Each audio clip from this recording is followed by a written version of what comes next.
Red Bull. I tried like Red Bull vodkas and it was I almost threw up. It's like I can't stand Red Bull. Oh no. Yeah, go for more like the 5 hour power stuff. That stuff's not bad. Yeah, I'm not a big fan of those. I like the fizz. Yeah, Yeah. I always just go straight for the coffee, the baseline. I'm a giant mug of coffee that I drink like every Yeah. day. I do coffee in the morning, but in the afternoon I have to have something cold. Yeah. Do you do iced coffee? Because I usually do that when I have my like in the summer. Yeah, that's the thing. I'm not a big fan of iced coffee, so that's why I do the energy drinks in the afternoon. Gotcha. Yeah, that makes sense. All right. Well, it looks like we're live. People are in the chat are saying sounds are good, so that's fantastic. So to jump right in, Jacob, thanks for being willing to come on and have a conversation with me. I really appreciate you taking the time to come on my channel. Would you mind telling us a little bit about yourself before we get started? Sure. My name is Jacob Brunton. I am the co-founder at For the New Christian Intellectual. We are sort of a worldview ministry dedicated to advancing reason, individualism, and capitalism from a Christian worldview. Those things are things that are usually thought of as being at odds with Christianity, and so we're kind of working to fix that perception. And so a big part of what we do is advocating for the idea that Christianity is rational rather than something to be believed in like a fairy tale. A lot of Christians sort of treat it like a fairy tale. And my saying is, if Christianity's wrong, then I want to be proven wrong about it. I don't want to believe a fairy tale because I don't think there's anything virtuous about believing a fairy tale. Yeah, it makes sense. But yeah, I can see why there's some hesitation to think that capitalism fits in with Christianity when Jesus was like a hippie socialist Jew, give everything to the poor people. Only if you think of Jesus through the atheistic lens, Maybe right? I definitely do, so I can't argue with that. So I'm an atheist, by which I mean I believe there is no reason to believe in a God. I don't think there's any evidence or arguments that indicate the existence of a God. Could you tell me what reasons you believe there are that Christianity is rational? And I'd like to tell you my position on those reasons, and I'd like to hear your thoughts on my position. Sure. So there are a number of good arguments, I think, that all support each other, but my sort of go-to is a cosmological argument, a version of the cosmological argument. Um, I I don't want to claim that this is like special or unique to me. I formulated it this way, but I'm sure that there are plenty of others who have done so in the past. So I'm not trying to claim anything unique to myself here. I just noticed that some of the ways that it's been formulated by other popular apologists leaves some ambiguity, and so I kind of did my own. And so my version of the cosmological argument is starting with the idea that there are only two types of action. There's intentional action or non-intentional action. And then uh, the premise that non-intentional action requires prior action. So to act non-intentionally just means to be caused to act by some prior action, whatever it might have been. And obviously, I think everyone agrees that there was non-intentional action that wasn't caused by humans, right? So we're kind of ruling out humans as the source of the non-intentional action here. And then there cannot be an infinite regress of non-intentional actions because there can't be an infinite regress of a causal series. There can be an infinite regress of sort of theoretical numbers, like the number line, but there can't be an infinite regress of actual causal events that are interconnected. And that's why it's a series. It's not just a cluster or something like that. So there had to be a beginning to action in the universe, the non-intentional action. And that beginning couldn't have been non-intentional because then it would beg the question. So the beginning of action in the universe had to be an intentional action. And an intentional action presupposes a mind and a will and values. And so we have an intentional actor who began all action in the universe. Okay, I think I understand your argument. So there's a few things that come to mind first. The first is that you say that their intentional actions do not require preconditions or actions that came before it. So you're saying there's a third kind of action there. It's not determined or random, it's something else. in addition to those two, and that's the intentional action? I'm not sure what you mean by determined or random. So by intentional, I just mean the types of actions that we think of as human beings, where I intend to do something and then I do it on purpose. Yeah. Versus, So the way I understand it is anything we do, any decision we make is like I decide to drink coffee or whatever. That decision is either determined by reasons, like the reasons in my head, like my desires or whatever, or it's determined by no reasons, which means it's random by definition. If it has no determination at all, it's by definition random. So as far as I know, that's like a true dichotomy, either P or not P. It's either determined by prior causes or not determined by any prior causes. And so if it's determined by prior causes, it's determined. And if it's not determined by prior causes, it's random. And so if intentional states are not determined by prior causes, just like any other physical interaction or causation, then they're either random or some third kind of a thing that we don't know of yet. so I'm still looking for clarity on the way that you're using the terms. When you said random just a minute ago, it sounded like you were saying that it lacks any sort of causal story. Is that what you were saying? Yeah, so either something is determined like a domino, one domino hitting the other, or if there's no like prior domino and the domino just falls on its own, then it would be random. It would be essentially an event that had no prior cause, which by definition would be random.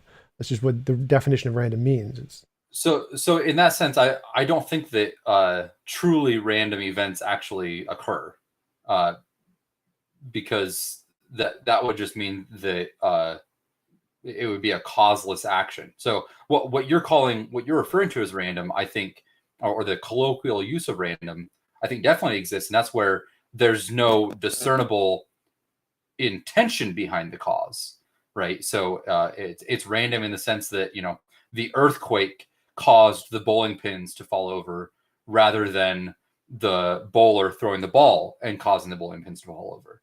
So the earthquake would be non-intentional on my framework, and the bowling ball being thrown by the bowler would be intentional.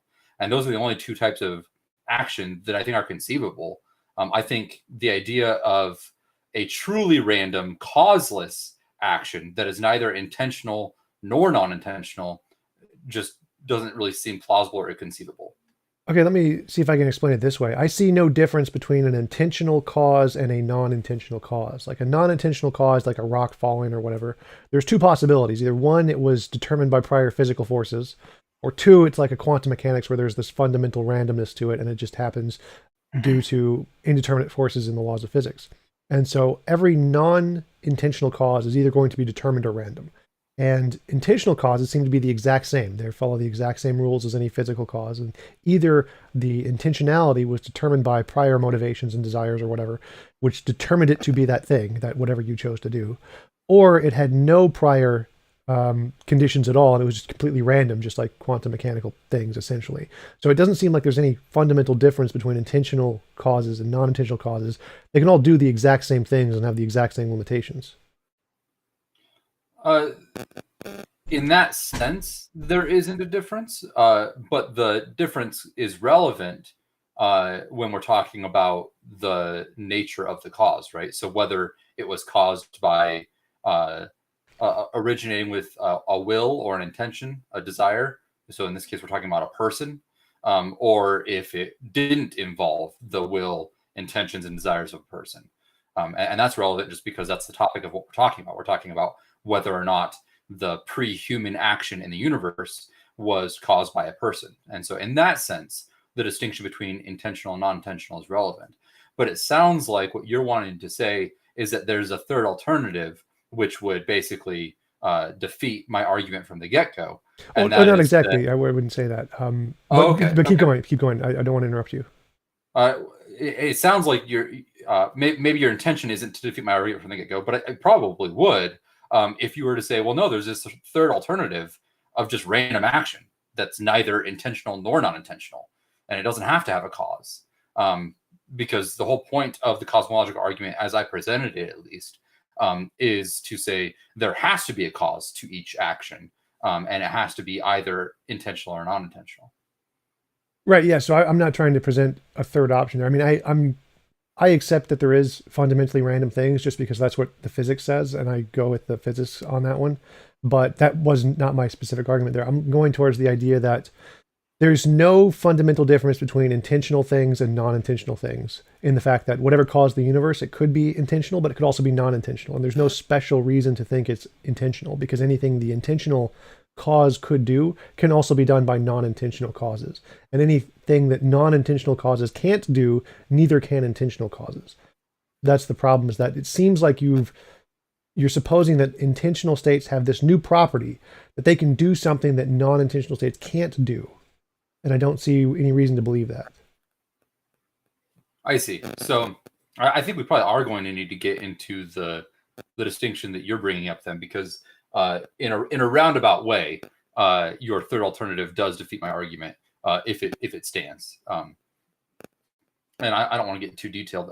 I assume then that you would hold that free will or rational, intentional goings on in our minds are a result of the sort of quantum randomness that you're talking about?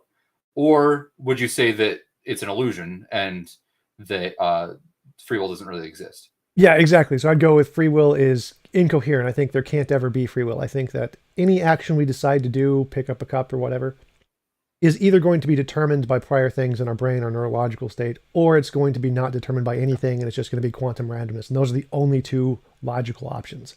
There's absolutely no way to get a free will behind there. It's always going to be determined by prior causes or not determined by prior causes, in which case it's random. And so I think free will is completely logically incoherent. Interesting. So I would agree with you that on materialism, on naturalistic materialism, that is the case. That those are your only two options, and that would be another argument for not necessarily for theism, although I think you can get there, but for an aspect of the Christian worldview that we are body soul integrations rather than just physical material beings, and that is because I think free will is sort of axiomatic. I don't think it makes sense to conceptualize the idea that we don't have free will. Now, I disagree with libertarian free will. I think libertarian free will is nonsensical. Okay, could you talk a little bit about that? Could you tell me the difference between what you mean by free will and what libertarian free will? Sure. Libertarian free will is the idea that at any given moment, I could choose to do X or not X, all else being equal. And that's the part that's really important. So including my mental states, my beliefs, my desires, my goals, etc. All of that being equal at X point in time, or at Y point in time, I could choose to do X or not X. That I think is incoherent because it opens itself up to the randomness objection that you were referring to earlier. That, well, then it's not really you. What are you? That it's just this void that just happens to do something, and it's totally random. And so I don't think that free will or agency is meaningful on that view, on the libertarian view. So I hold to what libertarians would call a compatibilist view. I don't like that term, and what they mean is it's compatible with determinism. But all I mean by determinism, broadly speaking, is what's often referred to as the principle of sufficient reason. And that's also undergirding my argument here. And that the idea is that any event or state of affairs has to have a sufficient causal explanation for its being such as it is. Okay, so yeah, I totally agree that I don't think libertarian free will is possible, and I definitely take the compatibilist approach.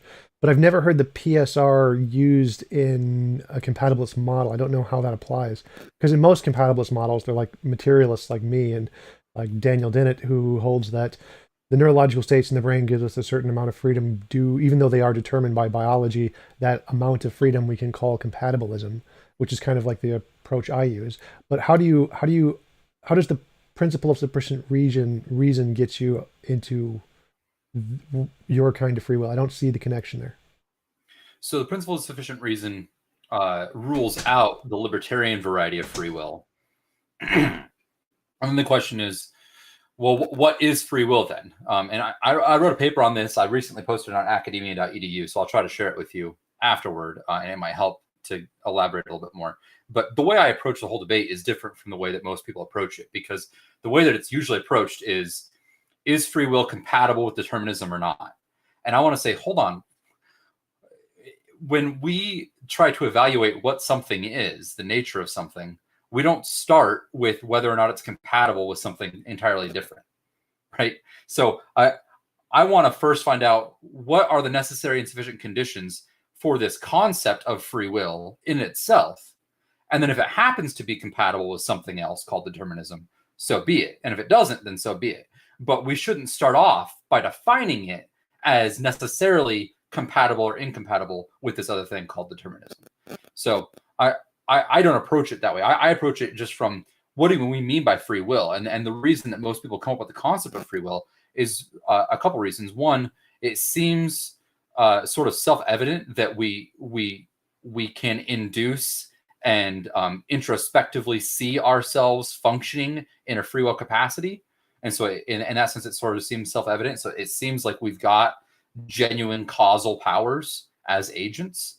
And then another is sort of an axiomatic argument that would say that if we don't have genuine causal powers, then it doesn't seem to make sense that I would even be able to make any sort of rational statement or even form rational thoughts about the world, because the thoughts in my head, there's no reason to think that what's going on inside of my mind is any different than what's going inside of my stomach. Yeah, right? yeah, So, I totally agree with that. But I don't see how is your conception of us being able to create or have genuine, like, creative intent different from libertarian free will, because they seem like the same thing to me. yeah, sorry, I'm getting there. I'm sorry. I drew it out a little bit. So those are the motivations for positing that we have free will, and that's just that we have genuine causal agency, and leading to general moral responsibility, which is usually the other thing that a lot of people want free will for. And then the question is, all right, well, what's necessary in order for that to obtain? And I would agree with the incompatibilist that genuine free will isn't possible if we have materialistic causal reduction. And so I lean on Jaegwon Kim. I don't know if you're familiar with his work in this area, but he's not focusing on free will. He's talking just about genuine mental phenomena, mental causation, mental powers. And he argues that if physicalism or naturalistic materialism is the case, then there's no causal room left for genuine mental causal powers. And I agree with that. But that doesn't mean that you can't have genuine mental causal powers on a view that is quote unquote dualistic, that allows for the non-physical or the spiritual. And so I would say that free will is free. Our will is free from physical or material causation to a certain degree, but it is not free from our reason states. And in reason states, I would include things like beliefs and desires and goals and things like that. So yeah, I got you. So you're saying it's not determined by physical things, but it is determined by spiritual things. But so that's why it's not libertarian. That makes sense. I can. That's a coherent view. So why would mental states being determined by non-physical things be any different than mental states being determined by physical things? How does that give you a new feature? Because you said that if it's purely materialistic, then we don't have that true creative power. So how so? Because for me, it seems like it doesn't matter if the mind is made of matter or if it's made of supernatural particles or whatever.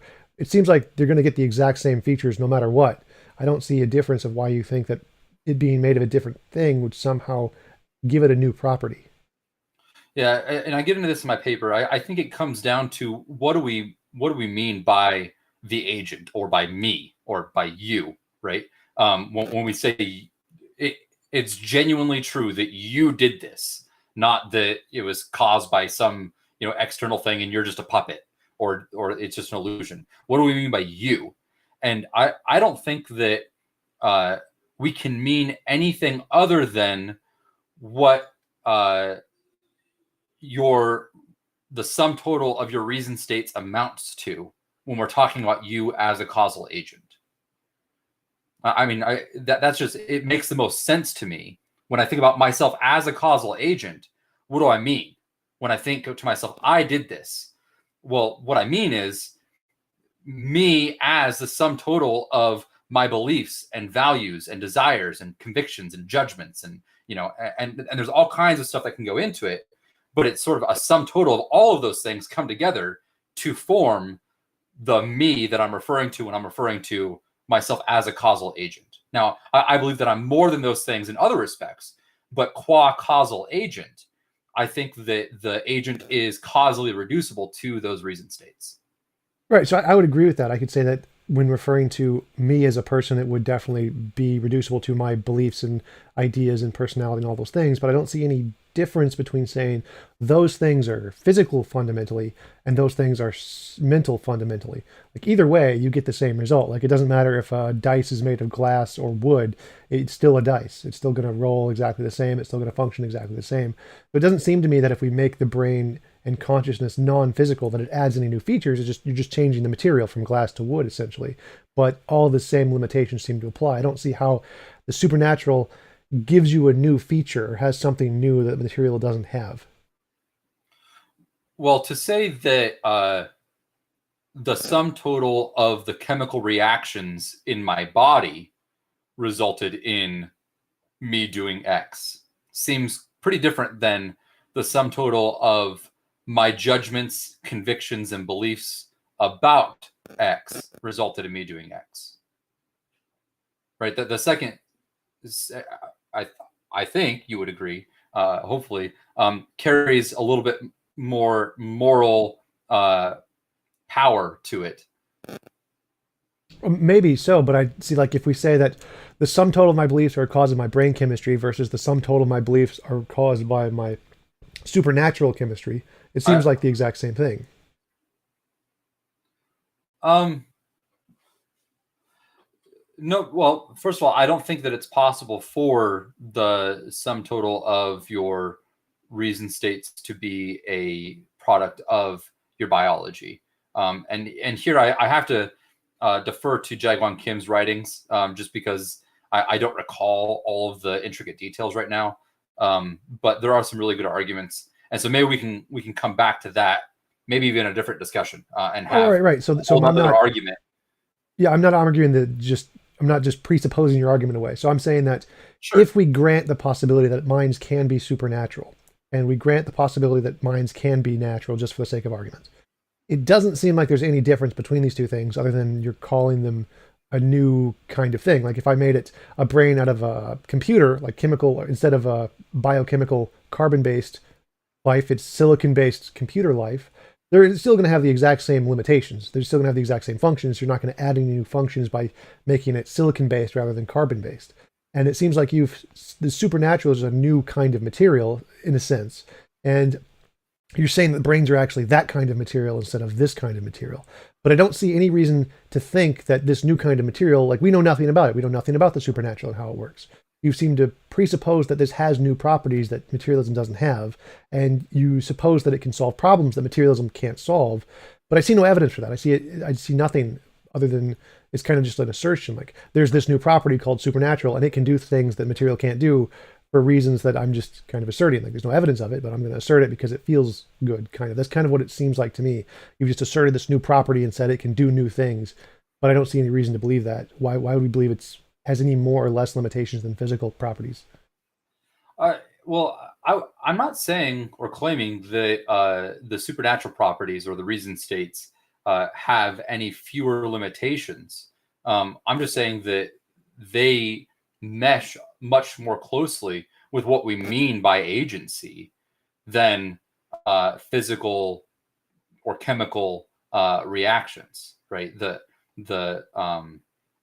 the idea of convictions and values and beliefs and things like that coming together to mutually causally determine you to do X, I think just is what we mean by free will. It's you doing what you want to do, regardless of why you wanted to do it, right? So I think if you think that there's no difference between that and between the sort of materialistic story, then I would say that you're probably your standard for difference is probably based on the assumption of libertarianism, libertarian free will, where it only really is significantly different if it's not determined in any way whatsoever.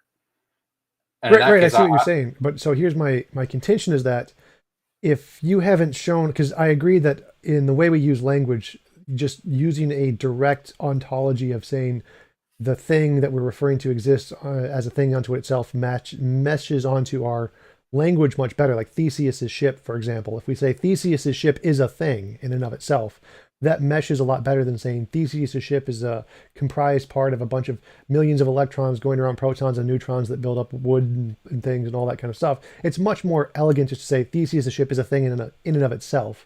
But saying that it's just a thing in and of itself and saying it's a composite of material doesn't do anything to Theseus' ship. It's still the same thing no matter what, either way you say it. So from my perspective, you're assuming, or you're saying that there's this new thing called the supernatural, which meshes onto our language, our use of the terms intentionality better. And then you're saying that this new thing has a new property. It can create the universe without a prior material cause, essentially, whereas material things can't. And so you've said there's this new property called supernatural, and it has this other new property that we don't have any evidence for, that it can do things that material things can't do, but we don't seem to have any evidence of that, as far as I can tell. So it's not so much that I'm claiming that there's this new thing called supernatural powers, and it can do these other things. I'm saying that there is a distinction between intentional action and non-intentional action in the very nature of it. And so, and a lot of this is based on the premise that intentional or mental or spiritual states can't be causally reducible to physical ones. And so in that sense, it's disanalogous to your analogy with Theseus's ship, right? Where you're just breaking it down into the component parts, and really it's sort of a nominalistic, the ship is just a name for all the component parts. Here, I'm assuming a premise that that's not the case with mental phenomenon, that there are genuinely unique powers to our mental capacities that aren't causally reducible to the physical causal goings on in our bodies and in our chemistry. Right, I grant that. So I'm not trying to argue that this new category is just renaming physicalism and it's still reducible to physicalism. I grant that you're saying that this is a wholly other kind of ontology that is separate from physical things. But to me, I don't see, even if I grant there is this other ontology which is completely separate from materialism, there doesn't seem to be any reason to believe it can do anything that materialism can't do. So if we want to posit this thing as the creator of the universe, this new supernatural thing, but it can do nothing more or less than material things, then we're equally justified in saying that material things are the cause of the universe as this new category. No, so first, I'm not just positing that there's this new thing. I'm saying we have direct experience with it in ourselves every second of every day, and in our interactions with other human beings. So it's not. At first, we're not talking about God. We're talking about ourselves and the difference between, coughing and writing poetry. And there seems to be a pretty significant difference there. And I'm honing in on that difference and noticing that the difference requires that the type of thing that writing poetry is fundamentally different than the type of thing that coughing is. And that the coughing action is the type of action that purely material things are solely capable of. They're not capable of the type of action involved in writing poetry. And that's the distinction I'm making between non-intentional and intentional action. So I'm looking at it in ourselves, and then I'm looking at the physical action in the universe and saying, all right, well, before we were around, because right now there's all kinds of interactions, and it'd be hard to even find a non-intentional action on planet Earth that didn't have some sort of intentional action from a human being tied to it somewhere in its distant past, right? So let's posit before humans were even around. Was it all just non-intentional action? And what I'm saying is it couldn't have been, because non-intentional action by its nature requires prior action. So the unique power that I'm ascribing to intentional action is the ability to begin action apart from the necessity of prior action.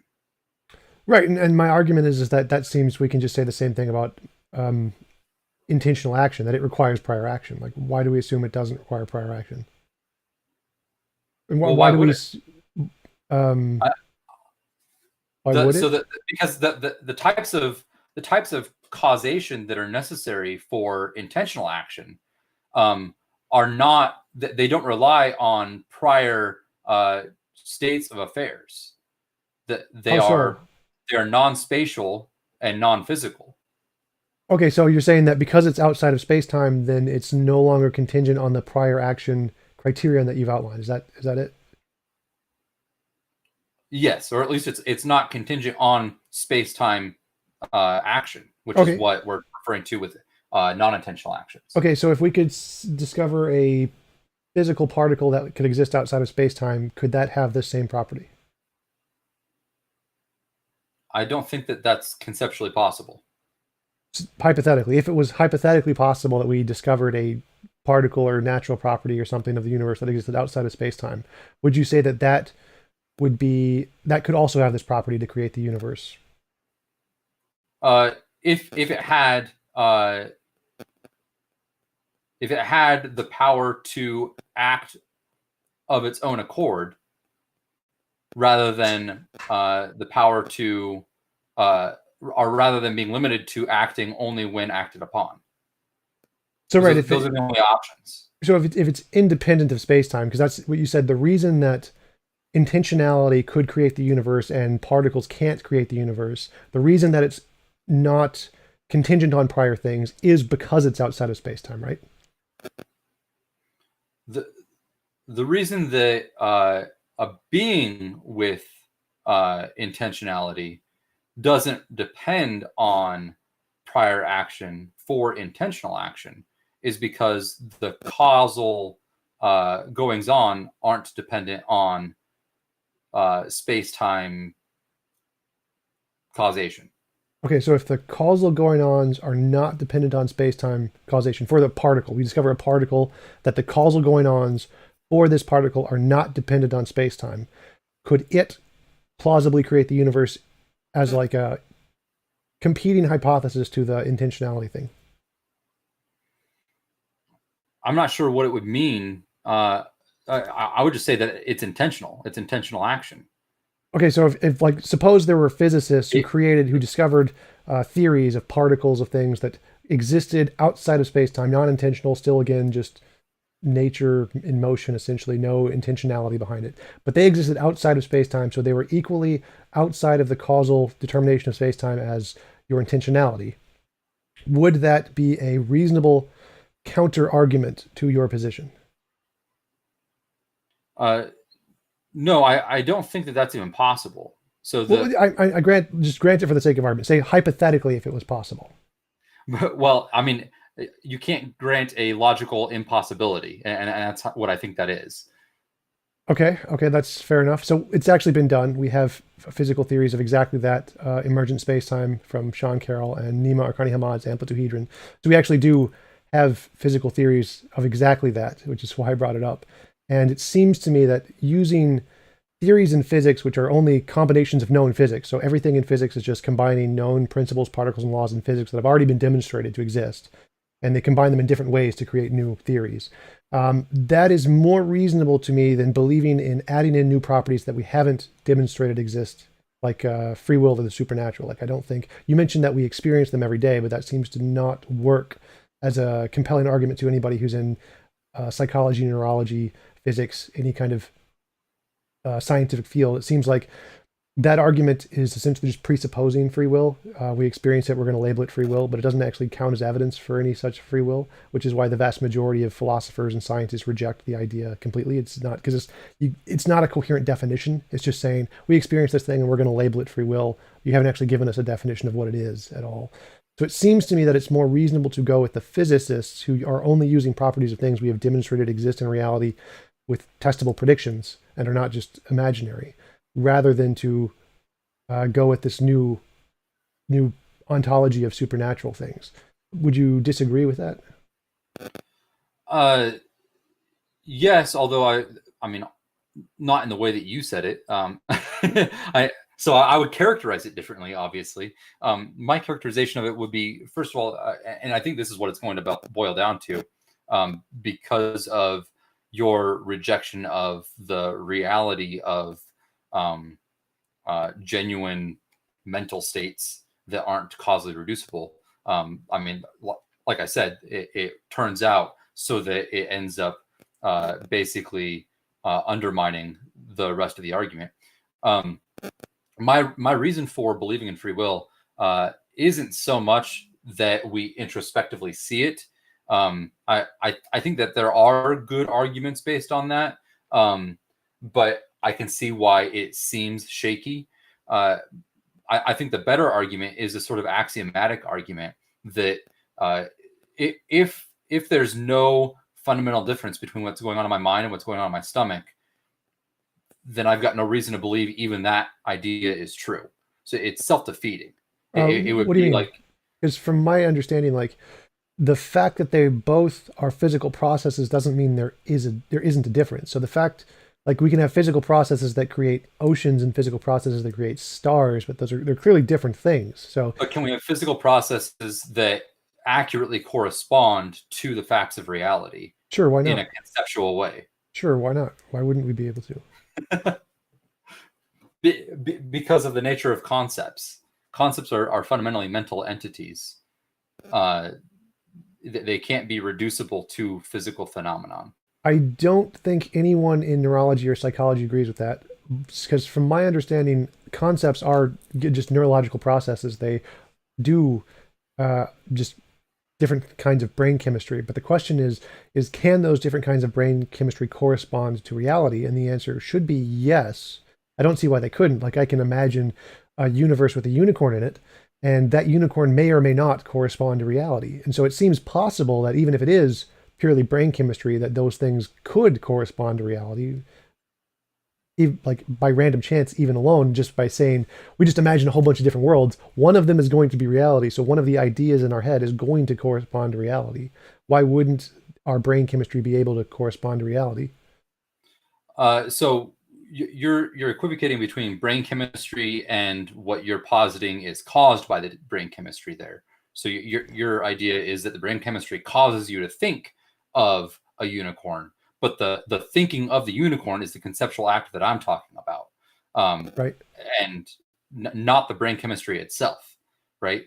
So, or would you say that you thinking of the unicorn just is the brain chemistry? Yeah, it literally is the brain chemistry, like saying that the screen on my TV that I'm looking at is the electrical signals being sent to the diodes in the screen, causing the red, blue, green things to light up. That's what it is. And I'd say the same thing about consciousness. The idea in your head, not that it's caused by the brain chemistry, but you're saying that it is the brain chemistry. So the chemicals form the shape of a unicorn in your head. Sort of. There's different neurons that correspond to shape and size in your brain, and those neurons light up in order to create the image of a unicorn in your visual cortex. It's not like it's literally the shape of a unicorn in your brain. There are neurons in your brain that correspond to shape, and if those neurons light up, then you will get the shape of a unicorn. So yes. And you think that can correspond to external realities, not just randomly. Like if a unicorn happens to be flying around Mars right now, then the neurons happen to get it right. But in an ongoing intentional way where you're guiding it. Yeah, so just the first thing I would say is just starting with the randomness. It's possible that our brain chemistry could randomly correspond to reality. And if that's enough for me to say that yes, it is possible for brain chemistry to correspond to reality in some way. And if and from what you said, I thought you were denying that. I thought you said it was impossible for brain chemistry, even randomly, to correspond to reality. Would you accept that it is possible randomly? No, I don't think it is. I was just going another step further in trying to understand what you believe. So if you can imagine something, anything, if brain chemistry can make any kind of imagination at all, there's some small percent chance that imagination does correspond to reality, right? Or would you say that it's completely zero? It's logically impossible for any image to ever correspond to reality if it's through brain chemistry? Well, I think it's impossible for any mental phenomenon to be completely reducible to physical phenomena. Okay. I mean, that seems to be begging the question. Again, most experts in the field seem to reject that, so I can't really grant that. When you say the field, you're talking about psychology, but have you studied much in philosophy of mind? Yeah, I've studied in pretty much every scientific field that's relevant: psychology, neurology, philosophy of mind, ethics, morality, every kind of field, and they all consensus in every single one of them is the vast majority are physicalists. In philosophy, especially, I think. Pretty much the thing that most philosophers agree on is that physicalism over idealism is a very small subset. Idealism and dualism are very small subsets. They're like under 10% each. To quote, it's the Phil Survey's paper, which is the largest poll of philosophers done in those fields that can show that's the under 10%. Yes, I agree with those relative statistics. I don't know the numbers myself, but I wouldn't be surprised at all if that was the case. So I'm not disagreeing with that. But I would recommend the work of Jae-Gwon Kim on this subject. He is a physicalist, and he was basically trying to say, hey, look, we have to kind of be honest here. We can't have genuine mental states and genuine mental properties on physicalism. One has to go. And well, he's by genuine, do you mean like its own kind of thing? Because if you're saying by genuine, you mean its own kind of thing. I mean, yeah, I totally agree. I think it's an emergent property. So I don't think that mental states are their own thing. I think they're just like stars. Stars aren't their own thing either. But I don't think we have to get rid of them. They're just an emergent property of atoms coming together. So what he means is that they can't be but by genuine, it would mean that it's not ontologically and causally reducible to the physical. Right. Yeah, absolutely. I would agree. So if you say that mental states are ontologically separate from physical states and they are not reducible to physical states, then yeah, you're right. You couldn't say that if you think they're reducible to physical states. Well, and the implication is that you can't have things like reason, free will, and things like that. And granted, you don't have much of a problem with rejecting free will. But most philosophers, and this isn't just philosophers of mind, most philosophers in general would say that reason does necessitate the possibility of free will, or not just possibility, the actuality of free will. And so they would say that they would opt for the sort of indeterminist random route of saying, well, free will is either a mystery, we just don't understand it, we'll figure it out someday, or it's something like the randomness of quantum physics. That there's something like that going on, and that's the best explanation we can give of it. But they still want to hold on to free will because they recognize that free will is necessary for genuine rationality and cognition. I'm not sure what you mean there, because again, the Phil Survey's paper I mentioned, they all reject free will predominantly. It's the vast majority of the rejection. They're either compatibilists or determinists in the physical sense, but they all accept rationality. Like if you look at their theories of truth, correspondence theory of truth, coherence theory of truth, they all grant rationality. So I don't see any philosophical requirement or anyone in philosophy who grants that you need free will to have rationality. I mean, I think you can have rationality purely by deterministic causes. Like a computer can be a rational thing. You don't need free will to be rational, I don't think. Like, why would you need that? So we're getting into territory that I just haven't brushed up on recently, which, like I said, maybe we can have a separate discussion on that. But the fundamental conviction that I would put forth for that is that rationality requires conceptual thinking, and that conceptual mental states and things like qualia, the quality of phenomenology and mental states uh, are the types of things that just can't be reducible ontologically or causally to molecules bumping into each other.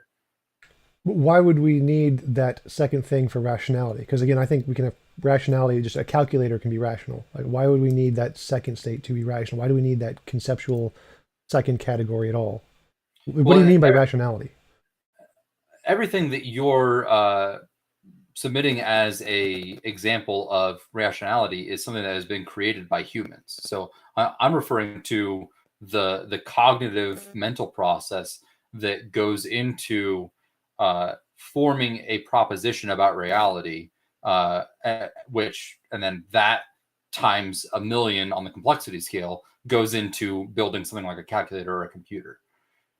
Right. So I could just use a different example. I could think that systems of stars and things could be rational because it's essentially like a calculator. It just functions on the laws of physics and corresponds to them in some way, and so it gets the right result mathematically. It doesn't. You don't need a mind or intentionality to get rationality. Rationality can just be a result of physical processes. Like storms can be rational in some sense. Why? What do Okay, you mean so by rationality? so I would disagree with that because the right answer begs the question, according to what or to whom. Um, so by rationality here I mean the ability to uh, form ideas or propositions or concepts that accurately correspond to reality, and then to engage in those concepts in an intentional manner so that you can live as a human being, do everything that we do every single day. Right. So I understand rationality is just the quality of being based in accordance with reason and logic. So that's why computers are perfectly rational. Even if a computer was just made through quantum mechanical processes, like a storm or something, which is a kind of computer in a way, or which I think DNA is a kind of computer made by purely random processes. I see no reason we can't call those rational, even without the supernatural conscious idea thing. Well, and what I mean by rationality here specifically is for humans, and the aspect of conceptuality, of conceiving of ideas and propositions and things like that. So because I'm not trying to use computers or calculators to prove that this property exists in the world. I'm using myself and yourself and human beings in general to prove that there is something that is non-ontologically and causally reducible to the physical world, and that is our minds. So would you also apply And- that to animals? Would animals be rational by that definition? Possibly. I haven't put much thought into it. I think it's possible that animals might be rational to certain extents, and it might vary uh, between species. I'm not sure. Okay, because the way I see it, I think I define rationality as the ability to make your ideas correspond to reality, essentially. And I think that can perfectly well be done purely by biochemistry. I don't see any reason, like maybe if what you're referring to by rationality is something different than what I'm referring to, and like we can call them rationality A and rationality B. Like rationality A is just purely biochemical, the ability to get your mental processes, your biochemical ideas to correspond to reality. Do your ideas match reality? And yours, rationality B, is trying to get your ideas, which are non-physical, to match reality or something like that. But it seems like if we can get our ideas to match reality, it doesn't seem to make a difference if they're physical or non-physical. As long as they can match reality, that's good enough. Why would we need this extra property if it's possible for just our physical processes to match reality? Couldn't we call that rationality? Why would we need this other thing to call it rationality at all? So the rationality B that I'm proposing involves things like uh, the the vision of the computer in front of myself right now, right? The quality of that image that I am seeing isn't the type of thing that can be composed of, that the experience isn't the type of thing that can be composed of molecules in my brain. Why not? Because again, that seems to be the consensus in most fields. Like we know in neurology, like what I'm seeing literally is a composition of neurons in my brain. Like the shapes and things are done by specific neurons, and if you damage those neurons, then the things you're seeing lose shape in your mind. You can't focus on shape. So you're referring to the neurons that cause that perception, but not the image itself, right? So when I'm looking at this computer screen, there is not a replica of the screen and the feeling of the edges and your face and my face, etc., physically inside my brain. Right. There's something non-physical that we call an idea, and that's the thing that corresponds to reality. And it might have causal interplay with the things in my brain, and in fact I agree with you that it does, but it's not ontologically reducible to the stuff that's going on in my brain. I'm not sure what you mean there. So, because if I like turn my TV screen off, the image of the TV screen isn't being reproduced anywhere in the computer, but we know it's still there. Like I can just turn the TV screen on and it'll come back. So it seems like I can make the same argument about the image on my TV screen and my computer, is that there is no image on my TV screen being reproduced in the computer. Like there's no LEDs or diodes anywhere in the computer. It's just a bunch of ones and zeros that tell the TV screen what to produce. It seems like neurology and biochemistry could do the same thing, is that it tells a certain part of our brain what to produce when we create an image, and which is what the image is just a set of biochemistry. I don't see why that wouldn't be reducible to physical processes. So if I sort of mentally take a snapshot of the computer screen here and I close my eyes and I draw from memory the same image and it's roughly similar, are you saying that you think that in my brain the neurons are actually physically reproducing this exact image? Yeah, like we can actually demonstrate that. Like we can go in and take certain neurons. Like if you had the right type of technology, you could go into my brain and see the exact same image. You would read the brain and then reproduce the image the brain was searching. But that's different. So I don't like, how would that be different in a computer? Like if we look at just the computer, we couldn't go into the computer and see the TV screen. It's just a bunch of ones and zeros and electrical signals, but we know it's still producing the TV screen signal. Yeah, but so I'm not talking about what causes it here. I'm just talking about the ontology, the thing itself, the image itself just is different from all the little nodes, whether you're talking about the TV screen or you're talking about your mental screen.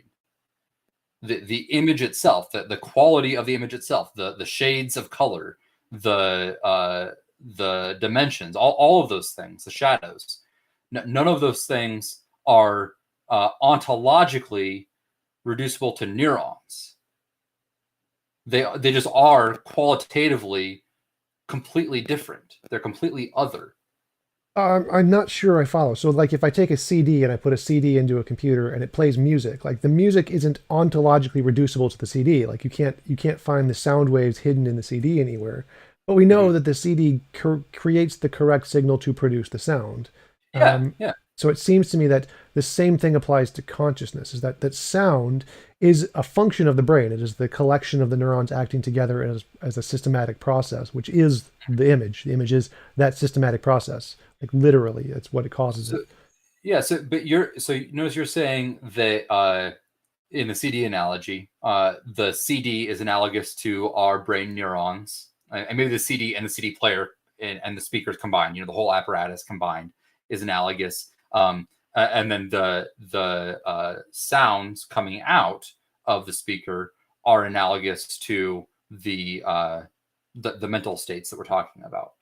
But even there, notice that the sound is ontologically different than the CD and the CD player and everything else that's going on. You might say that it's causally reducible, and I think that's what you want to say. You want to say it's causally reducible to the sound itself is causally reducible to all those things, which I don't think it is. But it's still ontologically not the same thing. It's not ontologically reducible. The quality of the sound, the sound of it, A minor. I don't know music very well, so I have no idea what that would be. But somebody who knows music would be able to identify it and say that's not the same thing as a G sharp or whatever the case is, right? Those different qualities are not ontologically the same thing as the causes of them in the CD player. Well, that's why I used the example of the computer screen, because in that case they are. Because my argument is they are the same. They are literally the same. I don't see why they wouldn't be reducible. It's just a transition between two different reading languages, essentially. There's a part of your brain that is the brain chemistry, and it is read by a different part of your brain which produces the image. But the image is literally just some chemical process in your brain. They're not ontologically separate any more than the TV is ontologically separate from the computer. But the ontologically separate thing that I'm talking about is the image itself. So unless you want to say that the chemicals are forming the image in your brain such that someone with the right tool could go inside and literally see directly the same image, not reprogram it, reconstruct it, but literally see the exact same thing, unless that's the case, then there is an ontological difference between the image itself and the neural causes of the image, whatever they may be.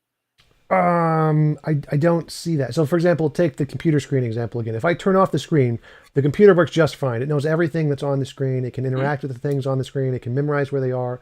It can do everything it wants with them, with the screen being off. Like, you don't need a screen at all. And if I look in the computer, I'm never going to see the screen anywhere in the computer, but everything on the screen is still being generated exactly as it is. And the computer knows it. The computer is fully aware of everything on the screen without any actual screen. The same thing applies to the mind. Like, we're aware of the mind because we are the mind, just like the computer is aware of everything on the screen without a screen. The screen is just an analogy in that sense. Everything inside the computer is purely inside the computer, and it generates the screen, and it's aware of the screen without there actually being an image.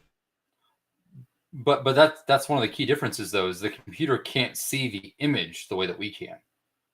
Well, that's what I'm saying. We don't actually, the image we see is just a composite of neurological signals that create a illusion of an image. It's not an actual image. It's not, the image doesn't exist in some kind of ontology. It's just an illusion created by brain chemistry.